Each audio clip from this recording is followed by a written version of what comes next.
Well, it's really hard to know what to do now because, on the one hand, a lot of the things that are happening are outrageous. On the other hand, you've got to try to preserve all the excellence and important things that are already there.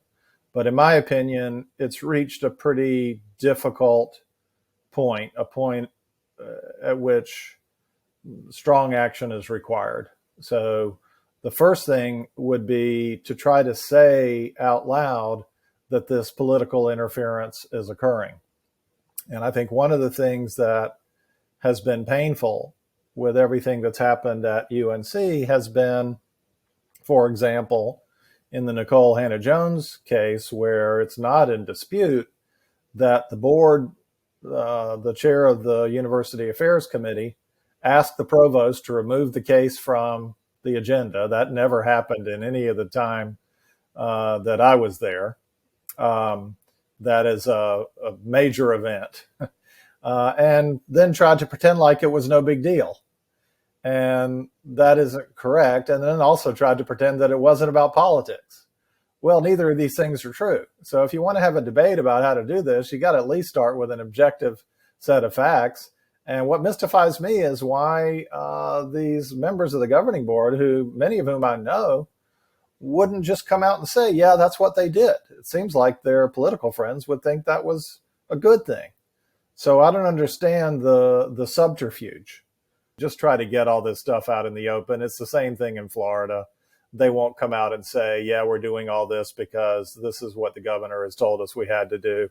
If we could at least get that out in the open, we could start dealing with it. But the subterfuge that these folks are being allowed to get away with, basically with plausible deniability, is really exacerbating the situation. We need to have an open discussion about what it means to be a public university in a Republican state.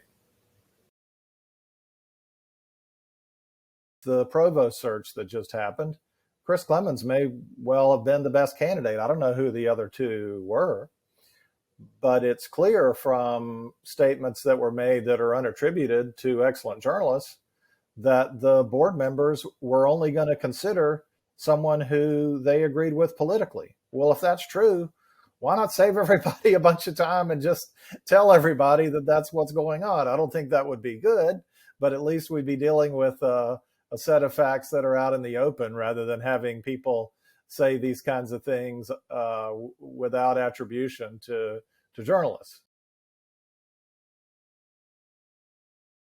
Well, so we're talking about the faculty and staff. So a lot of the faculty should be in a position where they can talk pretty openly about this. I think the worry is that if they do, that something even worse might be done to the university. But at this point, how much worse could there be? I mean, I guess you have to decide if you reach the point where there's not much left to lose.